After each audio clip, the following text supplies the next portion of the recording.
बिस्मिल्लाहिर्रहमानिर्रहीम और अस्सलाम वालेकुम। 1 मई और पाकिस्तान में बुध की सुबह। आज अभी तक की अहम खबरें और मेरा तज्जिया। चलते हैं पहली खबर की तरफ और पहली खबर है एक मेगा स्कैंडल। जी हां, अरबों रुपए की दिहाड़ी लगाई है। और किसने लगाई है? जाहिर है आपको पता है, नून लीग ने और निगरान हुकूमत ने और चौधरी निजामुद्दीन की आशीर्वाद के साथ ये दिहाड़ी लगी है। वैसे तो ये दिहाड़ी लग नहीं सकती थी। 85 अरब रुपए की तो सीधी सीधी दिहाड़ी है और इसके अलावा भी इसमें सैकड़ों अरब रुपए खाए गए हैं और ये दिहाड़ी लगाई गई है गरीब किसान की जेब पर। एक तरफ तो आप पूरे मुल्क में किसान को सरापा एहतजाज देख रहे हैं। आप देख रहे हैं कि पंजाब के मुख्तलिफ ज़िलों में, फैसलाबाद हो या मुल्तान हो, डिफरेंट इलाकों के अंदर किसान इस वक्त सड़कों पर हैं, एहतजाज कर रहे हैं क्योंकि उनकी गंदम का जो दाम है उनको पूरे नहीं मिल रहे। गंदम की प्राइस रखी थी, जो सपोर्ट प्राइस थी वो 3,900 रुपये रखी थी, लेकिन उनकी गंदम बिक नहीं रही। 3,000, 3,100, 3,200, 2,600, 2,800 इन पैसों के अंदर उनकी गंदम बिक रही है, जिसमें उनको शदीद घाटा पड़ रहा है। गरीब किसान जो है वो सड़कों पर निकला हुआ है। और दूसरी तरफ हम आपके सामने इस मेगा स्कैंडल की खबर लेकर आ रहे हैं। क्विकली आपको बताते हैं कि हुआ ये कि पाकिस्तान के अंदर 46 लाख मैट्रिक टन, जी हां, 46 lakh metric ton, 46 lakh metric ton जो गंदम थी वो मौजूद थी और नई फसल भी बिल्कुल आने वाली थी। इसी असना में दिहाड़ी लगाने का प्रोग्राम बनाया गया और यूक्रेन और दूसरे मुल्कों से 34 लाख मैट्रिक टन गंदम और खरीद ली गई। कितनी जी? 34 लाख मैट्रिक टन गंदम खरीदी गई। और खरीदी किस रेट पर गई? 3,100, जी हां, 3,100 रुपए फी मन के हिसाब से ये गंदम यूक्रेन से खरीदी गई। लेकिन आगे पाकिस्तान में कितने में बेची गई? ये बेची गई जी 4,500 रुपए में। जी हां, 4,500 में फी मन 1,400 रुपए का टीका लगाया गया पाकिस्तान को, पाकिस्तान के कौमी खजाने को, पाकिस्तान की आवाम को, पाकिस्तान के ज़र मुबादला को। अब जब 46 लाख मैट्रिक टन गंदम मौजूद थी तो इतनी गंदम और मंगवाने की ज़रूरत नहीं थी। मंगवानी थी को 200, 400, 500, मैक्सिमम 1,000, 1 लाख मैट्रिक टन मंगवा लेते, 2 लाख, 4 लाख, 5 लाख मंगवा लेते। लेकिन इन्होंने इकट्ठे ही 34 लाख मैट्रिक टन गंदम मंगवाई। अब आप सोच रहे होंगे कि इतनी गंदम फिर इन्होंने क्यों मंगवाई? क्योंकि इन्होंने ठेके दिए प्राइवेट। हम पहले भी आपको बता चुके हैं कि अपने अपने प्राइवेट जो इन्वेस्टर्स होते हैं, जो इनके इलेक्शंस के अंदर पैसे लगाते हैं, जो हमारी बाजी के जो महंगे महंगे बैग खरीद कर गिफ्ट करते हैं, उन इन्वेस्टर्स को पैसा वापस करने के लिए ऐसे मौके पर, ये पुराना काम है, नया काम नहीं, बल्कि मुझे याद है मुशर्रफ साहब की गवर्नमेंट में एक मिनिस्टर थे, उन्होंने खुद मुझे ये बताया कि मुझे चावल एक्सपोर्ट करने का, इंपोर्ट करने का नहीं, किसी मुल्क को सरकारी तौर पर चावल एक्सपोर्ट करने का ठेका मुशर्रफ साहब ने दिया था। वो वज़ीर साहब ने खुद मुझे बताया और उन्होंने कहा कि मेरी लंबी दिहाड़ियाँ उसमें से लगीं। वो मुशर्रफ साहब की गवर्नमेंट के अंदर वज़ीर थे। तो यहाँ पर तो इम्पोर्ट करनी थी।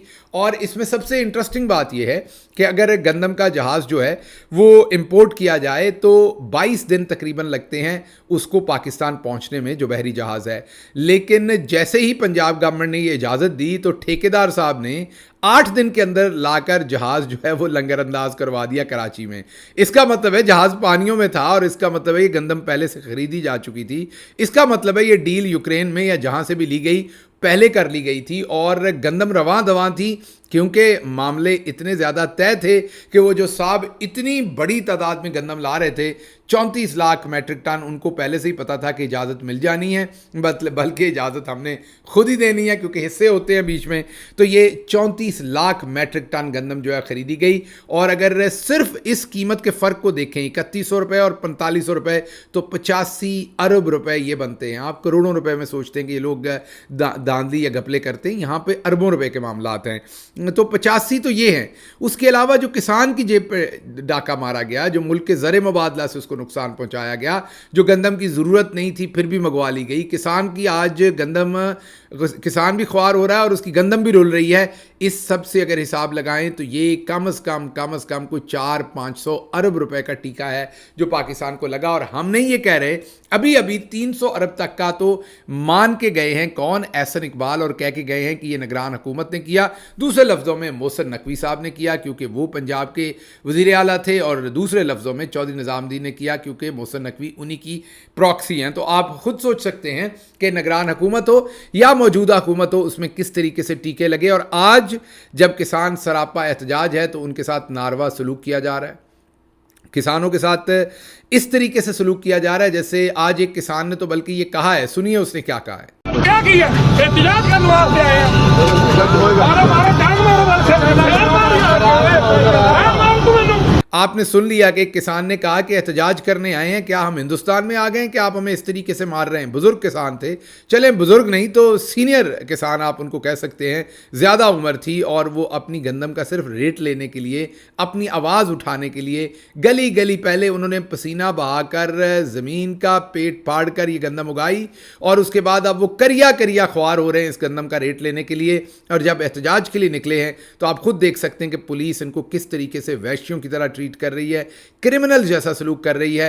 और यही लोग इमरान खान के बारे में क्या कहते हैं, इमरान खान की हुकूमत को ये कैसे याद करते हैं, सुनिए। मैं ये याद करा दूं कि 6 साल जो इमरान खान की हुकूमत से पहले की बात कर रहा हूं, 6 साल तक गन्ने का रेट नहीं बढ़ाया गया था, 180 रुपए रखा गया था। किसान पीटते रहे और चीनी का रेट कहां से कहां पहुंच जाता था, जिस तरह वो माफिया है, फ्लक्चुएट करता है। तो इमरान खान की जब हुकूमत आई तो उन्होंने गन्ने का रेट बढ़ाया, उन्होंने गंदम का रेट बढ़ाया और आप हैरान होंगी कि शुगर फैक्ट्री कंट्रोल एक्ट जो है वो पास कराया। आपने सुन लिया कि खुद बताते हैं कि इमरान खान ने शुगर फैक्ट्री एक्ट लेकर आए थे और पहली दफ़ा पिछली कई दहाइयों में या शायद पाकिस्तान की तारीख में पहली दफ़ा जब से मिलने लगी हैं किसान को वक्त पर पैसा मिला। मैं नहीं कह रहा, ये किसान इत्तेहाद के प्रेसिडेंट कह रहे हैं, किसानों को वक्त पर पैसा मिला, पूरा पैसा मिला, कटौती नहीं हुई। इमरान खान था जो किसान के बारे में सोचता था, किसान का दर्द रखता था, किसान को एहतराम देना चाहता था और समझता था कि पाकिस्तान की इकॉनमी का एक बड़ा हिस्सा किसान कंट्रीब्यूट कर रहा है, बल्कि सबसे बड़ा हिस्सा किसान कंट्रीब्यूट कर रहा है, तो उसको इज्जत, रिस्पेक्ट और ऑनर भी मिलना चाहिए और फसल के पूरे पैसे भी मिलने चाहिए। अब आप देख सकते हैं कि एक तरफ वो नाहल वज़ीर आला जो इस टाइम सिर्फ और सिर्फ अपने आप को खुश करने में लगी हुई हैं, कभी वो पुलिस वाली बन जाती हैं, कभी कुछ बन जाती हैं, आप पता नहीं वो आड़ती ना बन जाए कहीं गंदम की। और दूसरी तरफ उनके चचा ने ऐलान किया था और मैंने आपको बता दिया था कि गंदम नहीं खरीदी जाएगी। आज की खबर यह है कि 22 तारीख से उन्होंने ऑर्डर किया था गंदम खरीदी जाए। आज जब 1 मई हो गया है तो किसानों से अभी तक गंदम नहीं खरीदी जा रही सरकारी तौर पर और किसान जो है वो बिल्कुल तबाह होकर रह गया है। अच्छा जी, अगली खबर की तरफ चलते हैं। अगली खबर में राणा सनाउल्लाह साहब को अपॉइंट कर दिया गया है जी। उन्होंने एडवाइज़र लगा दिया राणा सनाउल्लाह को शहबाज शरीफ का। एक तरफ तो आपको पता है कि इसहाक डार साहब को अभी अभी डिप्टी प्राइम मिनिस्टर लगाया गया है और उसके साथ साथ अब राणा सनाउल्लाह साहब की कमी थी, मेरे ख्याल जावेद लतीफ़ साहब रह गए, उनको भी लगा ही दें कुछ ना कुछ, और साथ ख्वाजा साद रफ़ीक साहब को भी लगा ही दें। ये बात अलग है कि उनके भाई को आपने पंजाब में वज़ीर लगाया हुआ है, लेकिन ख्वाजा साद रफ़ीक साहब को भी लगा दें क्योंकि वो भी तंग हैं आजकल, बहुत उनकी भी आवाज़ मुश्किल निकल रही है। बहरहाल राणा साहब को सियासी अमूर का वज़ीर लगाया गया है जी, वो अब सियासी अमूर के ऊपर तजिया देंगे। उन्होंने मशीर लगते ही पहली खच मार दी है। पहली खच उन्होंने ये मारी है, उन्होंने काशिफ अब्बासी साहब के शो के ऊपर एक बात की, उसके बाद काशिफ अब्बासी को भी समझ नहीं आ रही थी, वो हंसे रोए, इसका जवाब क्या दे, ये सुन लें ज़रा उन्होंने कहा क्या। ये जो इन्होंने अपना ये जो सोशल मीडिया और ये सारा इन्होंने फसाड जो वो हाइबर सिस्टम जो है इन्होंने बनाया हुआ है, ये किसने बना के दिया है? ये इसका अपना बनाया हुआ है, इसकी अपनी मेहनत है, ये सारा कुछ उन्होंने बना के दिया है। वो सलीम बाजवा साहब थे और जो आसिफ गफूर साहब थे, उन्होंने सारा कुछ कर करा के इसके हाथ में पकड़ा दिया कि और उसने जो है वो मुल्क को तबाह करने के लिए जो है उसने मोर्चा कायम कर लिया। आपने सुन लिया कि वो कहते हैं कि इमरान खान का जो सोशल मीडिया है ना, ये उनको रिटायर्ड जनरल आसिम सलीम बाजवा और ये जनरल गफूर साहब जो हैं, आसिफ गफूर साहब, ये उन्होंने इमरान खान को सोशल मीडिया बना कर दिया। और राणा साहब इसको सोशल मीडिया को ज़रा सोशल मीडिया भी कहते हैं।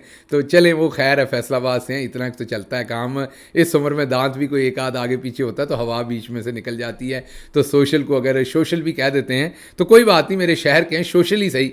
तो राणा साहब, ये जो सोशल मीडिया आप बताते हैं कि आसिफ गफूर साहब ने बना के दिया है, जनरल आसिफ गफूर ने और जनरल आसिम सलीम बाजवा साहब ने, तो जनरल आसिम सलीम बाजवा जाहिर है दोनों ने बड़े मोतबर नाम है और दोनों ने ISPR में काम किया हुआ है।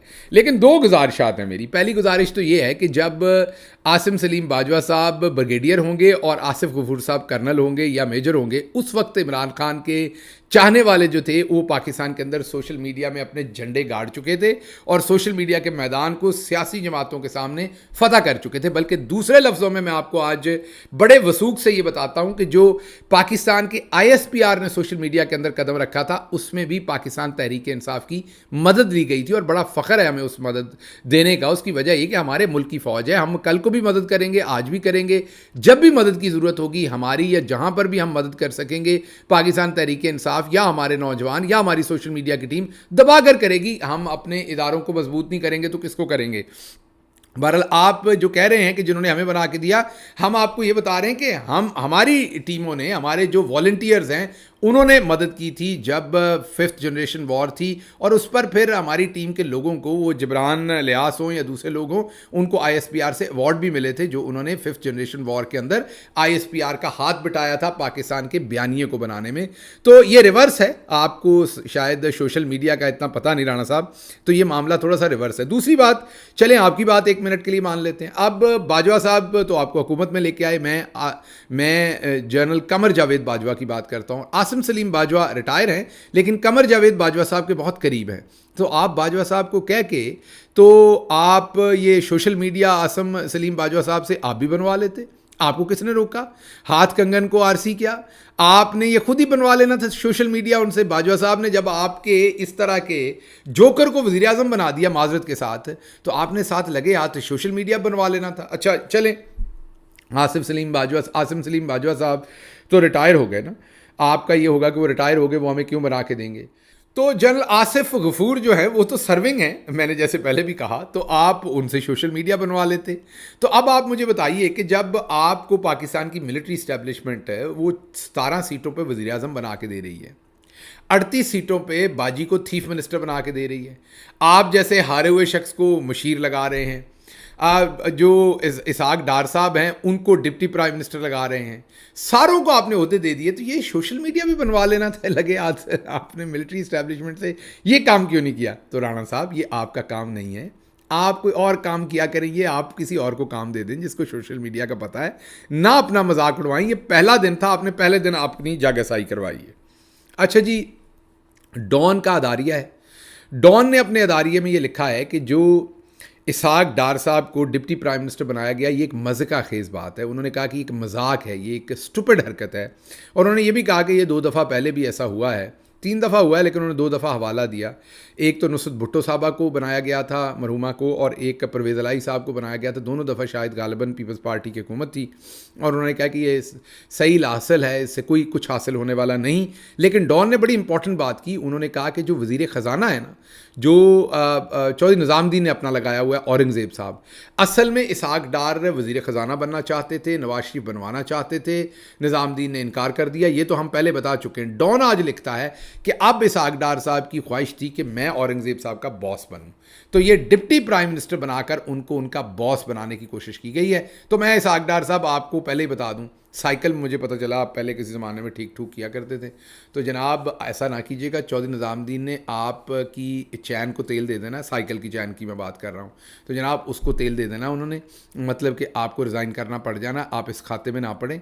बॉस बनने की औरंगज़ेब साहब की कोशिश आप ना कीजिएगा, आपको इसका नुकसान होगा। लेकिन बहरहाल आप बाज नहीं आएंगे, आप उंगली देकर बाज आएंगे, क्योंकि आप लोगों को बयानिया भी तो बनाना है।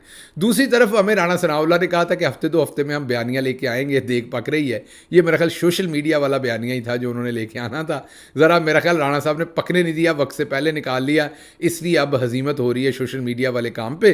तो चलें जी आगे चलते हैं, मोहसिन स्पीड पर बात करते हैं। मोहसिन स्पीड आपको पता है, मोहसिन नकवी हमारे चौधरी निज़ामुद्दीन के मंजूर नज़र इस टाइम सुपरस्टार हैं पाकिस्तान के। मोहसिन नकवी साहब की मोहसिन स्पीड मैं इसलिए कह रहा हूँ, पंजाब स्पीड तो आपने शहबाज शरीफ को सुना था, इनका जो वक्त था हुकूमत में। अब दुनिया न्यूज़ ने एक रिपोर्ट जारी की है जिसमें उन्होंने कहा है कि खौफनाक हद तक बच्चों के अगवा और बच्चों के साथ जिनसी ज़्यादती के वाक़यात खौफनाक हद तक बढ़ गए हैं। कोई 2,500 बच्चा जो है वो अगवा हो गया और 900 के करीब 892 शायद बच्चों के साथ जिनसी इस्तेहसाल उनका किया गया है। और ये मोहसिन स्पीड साहब के ज़माने में हुआ है। होशरुबा इजाफा हुआ है बच्चों के साथ ज़्यादती में, और उसके ऊपर ना ही इनकी हुकूमत ने और ना आने वाली बाजी चीफ मिनिस्टर की हुकूमत ने अभी तक कोई पॉलिसी बनाई या कोई मीटिंग ऐसी कॉल की हो या इसको सीरियस लिया हो, इस पर कोई वर्किंग पेपर या ब्यूरोक्रेसी को कहा हो कि देखें ये क्यों हो रहा है, कैसे हो रहा है। याद कीजिए इमरान खान हर दूसरे दिन आपको बताते थे कि किस तरह से वो इस चीज़ पर काम कर रहे हैं। आपको याद होगा जब वो कह रहे थे कि जो फाहश मवाद है वो बच्चों की पहुंच तक नहीं पहुंचना चाहिए। फिर उनके जो बहुत सारे बयान थे उनको पाकिस्तान का लिबरल ब्रिगेड जो है वो उल्टा सीधा इस्तेमाल करने की कोशिश करता था, लेकिन वो पाकिस्तान के बच्चों को प्रोटेक्ट करने की हर रोज़ तकरीबन कोशिश कर रहे होते थे इमरान खान। अब आपके सामने है, ये गरीब तो गया ही गया, किसान तो इस टाइम मजबूर है ही है, साथ साथ बच्चे भी पे कर रहे हैं प्राइस। NA 154 राना फराज नून, इनकी सीट छीनने की कोशिश की गई थी। यहाँ पर अब्दुर्रहमान कांजू को जिताने की कोशिश की गई थी। 2 दफ़ा गिनती में राना फराज नून जीते थे, फिर भी बज़िद थे चौधरी निज़ामुद्दीन उन्हीं को जिताने के लिए। लाहौर हाई कोर्ट ने अब राना फराज नून जो पाकिस्तान तहरीक इंसाफ के हैं उन्हीं को जीता हुआ करार दिया है, उन्हीं का नोटिफिकेशन बहाल किया है और वो सीट अब छिनते छिनते बच गई है। अच्छा जी, अगली खबर बड़ी इंटरेस्टिंग है। फैसल वाडा साहब चले गए हैं जी अदालत और उन्होंने मांग ली है आर्टिकल आई थिंक 19 के तहत उन्होंने इन्फॉर्मेशन मांग ली है कि मुझे जस्टिस बाबर सत्तार साहब के ग्रीन कार्ड से रिलेटेड जो है वो इन्फॉर्मेशन चाहिए। यहाँ पर आपको बता दें कि फैसल वाडा वही हैं जिन्होंने दोहरी शहरियत छुपाई थी, फिर सारा टाइम ये गलत बयानी करते रहे कि मेरे पास दोहरी शहरियत नहीं, मैंने छोड़ दी है। बाद में अदालत में साबित हो गया कि इनके पास दोहरी शहरियत थी और ये गलत बयानी करते रहे। फिर उन्होंने अदालत से माफ़ी मांगी। जी हाँ, इन्होंने अदालत के सामने गिड़गिड़ा कर फिर माफ़ी मांगी और चौधरी निज़ामुद्दीन क्योंकि इनके साथ थे उन्होंने इनको सज़ा से बचाया और इनको बस सज़ा वाजबी सी होने दी अदालत से, लेकिन इन्होंने गैर मशरूत अदालत से माफ़ी मांगी। अपने आप को अदालत के रहमो करम पर छोड़ा कि मैंने नेशनलिटी छोड़ी नहीं थी, झूठ बोला था। और आज सोचिए वही फैसल वाडा जो नाअहल हुए, जिन्होंने अदालत से इसी जुर्म पर माफ़ी मांगी, वो जस्टिस बाबर सत्तार की ग्रीन कार्ड, नेशनलिटी नहीं है उनके पास, ग्रीन कार्ड एक परमानेंट वीज़ा होता है जो नवाज शरीफ के पास भी है, जो मरियम के पास भी है। मैं आपको वाज़ेह तौर पर बता देता हूँ, क्योंकि यूके में ग्रीन कार्ड नहीं होता, वहाँ वो परमानेंट वीज़ा होता है, लॉन्ग टर्म वीज़ा। वो मरियम साहबा के पास भी है, वो नवाज शरीफ के पास भी है, वो इनमें से बहुत सारे लोगों के पास होगा, हो सकता है फैसल वाडा साहब के पास भी हो खुद भी, लेकिन वो उसी चीज़ के ऊपर टारगेट कर रहे हैं जस्टिस बाबर सत्तार को। क्यों? क्योंकि वो मिलिट्री इस्टेब्लिशमेंट से डर नहीं रहे और उन 6 जजेस में भी हैं जिन्होंने ख़त लिखा, और उसके साथ साथ वो ये जो रिकॉर्डिंग वाला मामला है, इंटेलिजेंस एजेंसीज जो खुफिया रिकॉर्डिंग करती हैं, इस बेंच पर भी वो हैं। और अभी 5-5 लाख रुपया उन्होंने जुर्माना किया था ISI की प्रॉक्सीज़ को। तो ये फैसल वाडा साहब ने कारनामा अंजाम दिया है। अगली खबर आपके सामने रखते हैं जी कि साइफर केस के ऊपर दलाइल जारी हैं और दलाइल में जो प्रोसिक्यूटर हैं उनके पल्ले है कुछ नहीं, वो बता कुछ नहीं पा रहे। उनसे जजेस ने पूछा है कि अच्छा हमें ये बताइए कि इमरान खान तक साइफर कैसे पहुंचा। उन्होंने कहा जी आज़म खान साहब तक पहुंचा, तो फिर इमरान खान तक पहुंचा। उन्होंने कहा ठीक है आज़म खान साहब तक तो पहुंचा, लेकिन आज़म खान साहब से इमरान खान तक जाने का और वापस ना आने का कोई रिकॉर्ड है? तो उन्होंने कहा नहीं जी वहाँ रिकॉर्ड तो कोई नहीं है, सिर्फ जो है वो गवाही है आज़म खान की। तो फिर ये भी तो सोचा जा सकता है कि उनसे खुद भी तो गुम हो सकता है आज़म खान से, वो भी आपको पता है उनसे ज़बरदस्ती गवाही ली गई है, उनको भी ज़दोगोब करके। वो भी एक अच्छे ब्यूरोक्रेट हैं आज़म खान, ईमानदार आदमी है, वो मेरा नहीं ख्याल झूठ बोलेगा। अगर उसको कभी भी ज़िंदगी में मौका मिलेगा बबांगे दोहल सच बोलेगा। ये पता नहीं उससे किन हालात के अंदर ये बयान लिया गया होगा, लेकिन साइफर केस के अंदर ये अदालत को कुछ नहीं बता सके। अब अदालत ने आज़म खान साहब को जो अगवा करके उनसे बयान लिया गया था, उस अगवा का जो केस था उसकी रिपोर्ट मांगी है कि अदालत में बताएं कि कौन डिस्चार्ज हुआ, कैसे अगवा हुए, कैसे छूट कर वो वापस आए। अब देखते हैं कि अदालत के अंदर ये क्या दिया जाता है और क्या वजह बताई जाती है। अच्छा जी, एक और रिटायर्ड जनरल जो हैं अजीज़ साहब हैं शायद उनका नाम, उनको पंजाब पब्लिक सर्विस कमीशन का हेड लगा दिया गया है। रिटायर्ड थे, मेरा ख्याल बेरोज़गार होंगे। अच्छा काम है, ये तो कोई बुरा काम नहीं है, रोज़गार मिलना चाहिए। पाकिस्तान में वैसे भी रोज़गार के इस टाइम मसाइल हैं। नौजवानों का क्या है, वो तो अब्बे से बस बेस्ती शिस्ती करा के घर में बेचारे कुछ ना कुछ कर ही लेंगे। असल जो हमारे बुज़ुर्ग हैं ना, इनमें से कोई एक तो आप देखें ना कितने सारे लफाफा सहाफ़ी हैं, इरफान सदीकी साहब जैसे, अंसार अब्बासी साहब जैसे, उनको हमने रोज़गार दिया हुआ है। है बुज़ुर्गों को, तो उसके साथ साथ इधर भी तो बुज़ुर्ग हैं ना, तो इनको भी अच्छा काम किया, जनरल साहब को लगाया नौकरी पे। सोचें घर पे बेरोज़गार होते तो स्वाय गोल्फ़ खेलने के और क्या करते, तो वेले रहते, गोल्फ़ खेलते, सेहत ठीक ना रहती। तो ये ज़रूरी है कि इनको ये इस पोजीशन के ऊपर लगाया जाए, तो बहुत काबिल सताइश काम है। पाकिस्तान पूरा इनका मकरूज़ है, और जो इन्होंने खिदमात यहाँ सर अंजाम देनी है वो कोई और थोड़ी दे सकता है। तो ये बहुत उम्दा काम किया, ये तो बिल्कुल खराज तहसीन बनता है। और साथ अब जब ये नौकरी से हटेंगे तो इनकी अगली नौकरी का भी पहले से ही बंदोबस्त किया जाना चाहिए। अच्छा जी, अगली खबर आपको देंगे कि हर पाकिस्तानी 2,88,000 का मकरूज़ है। जी हाँ, मैं नहीं कह रहा, आयशा गौस पाशा साहबा कह रही हैं जो नून लीग की हैं। जी हाँ, वो कह रही हैं कि अब हर पाकिस्तानी 2,88,000 रुपये का मकरूज़ हो गया है। शुक्रिया किसको कहना है ये ज़रा पता कर लीजिएगा। राहिल शरीफ साहब को तो मेरा ख्याल नहीं कहना होगा, वो तो रिटायर हो गए सऊदी अरब में है इस टाइम। लेकिन ये बता दीजिए कि किसको शुक्रिया कहना है इसका, PDM को कहना है, चौधरी निज़ामुद्दीन को कहना है, किसको कहना है, ये ज़रा हमें ज़रूर बता दीजिएगा, क्योंकि हमें इस बात का नहीं पता कि शुक्रिया किसको कहना है। अच्छा जी, खावर मानिका कई पेशियों से वो फ़रार थे, आज वो वापस आए, क्योंकि अदालत ने ये कह रखा था कि अगर आज, क्योंकि कई पेशियों से वो भी फ़रार थे, उनका वकील भी फ़रार था, और अदालत ने कह रखा था कि आज ना आए तो इद्दत में निकाह का वो जो घटिया केस बनाया था उस पर हम फिर फ़ैसला सुना देंगे। तो आज अचानक से खावर मानिका साहब आ गए, और आते ही उन्होंने एक दबंग काम किया। दबंग का मतलब घटिया काम। वो ये किया कि उन्होंने जज साहब को कहा मुझे आप पर एतमाद नहीं है, आप इमरान खान के हक़ में फ़ैसला दे सकते हैं, इसलिए अब केस किसी और कोर्ट में भेज दें। वजह क्या है? क्योंकि वो केस को लटकाना चाहते हैं, और लटका लिया। अब जज साहब ने आखिरी मौका दिया, तो उन्होंने कहा अब अदालत बदल लेते हैं, फिर कुछ और कर लेंगे। तो जज साहब ने कहा कि मैंने आपका क्या बिगाड़ा है, मैंने क्या किया ऐसा जो बताइए, कोई मेरे पे जुर्म लगाइए ना कि मैंने कहाँ पर जो है इमरान खान साहब के हक़ में कोई बात की है, या मेरा उनसे क्या लेना देना है, मैं तो मुकदमा सुन रहा हूँ। मेरा ख्याल है खावर मानिका उसी तरह की अदालत चाहते हैं जिस तरह की अदालत में इमरान खान और बुशरा बीबी को घटिया तरीके से सज़ा दी गई थी, जिसमें सारी रात प्रोसिक्यूटर्स ने अपने दलाइल दिए थे, रात 11 बजे तक, 12 बजे तक, और अदालत ने सुना था और बग़ैर किसी सबूत, गवाह, किसी चीज़ के सज़ा दे दी। उसी तरह की अदालत खावर मानिका साहब को चाहिए, वो मिल नहीं रही, और ये वाले जज साहब सुनना चाहते हैं, तो इसलिए वकील भी गायब हैं, खावर मानिका खुद भी गायब हैं। और मैं आपको दोबारा बता दूं, जिस दिन भी इन्होंने दलाइल दिए ये केस 5 मिनट में उठ जाएगा, क्योंकि इसके अंदर है कुछ नहीं। लेकिन बहरहाल अब वो कुछ ना कुछ करने की जो है वो कोशिश कर रहे हैं। अच्छा जी, इसहाक डार साहब की जो तैनाती है उसके ऊपर आपको इंटरेस्टिंग बात ये बताते हैं। डॉन ने तो कह दिया कि वो बॉस लगाने के लिए की है।